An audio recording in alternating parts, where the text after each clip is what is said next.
ሳን የጌታ ሰላምና ጸጋ ይብዛላችሁ። በጋምቤላ ከተማ አንድ የምስራች ይዘን መጥተናል። ይህም የእግዚአብሔር እርዳታና የእግዚአብሔር ቸርነት ተደርጎልን ዛሬ በሊረ መለኮት ዓለም አቀፍ ክርስቶስ ቤተክርስቲያን በጋምቤላ አጥቢያ አዲሱ አድራሻችን ውስጥ እንገኛለን።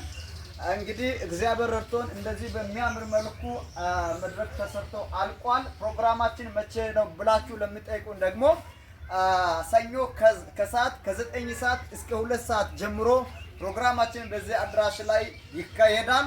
እግዚአብሔር በኃይሉ ታላቅ ነገርን ያደርጋል። መጽሐፍ ሲናገር ወንጌልንም እየሰበኩ ይዞሩ ነበር ተብሎ እንደተጻፈ በዚህ በጋምቤላ ከተማ እግዚአብሔር አምላክ በጣም ታላላቅ ነገሮችን በማድረግ ደግሞም እጅግ ድንቅ ነገሮችን በማድረግ ከጨለማ ዓለም ሰዎችን ነፍሳትን ለማዳን እግዚአብሔር የሰጠን ተልእኮን አጠናቅቀን ከሰኞ ከ9 ሰዓት ጀምረን ፕሮግራማችን ስለምንጀምር በዚህ መታችሁ በታች በሚናስቀምጣላችሁ ስልክ ቁጥር እየደወላችሁ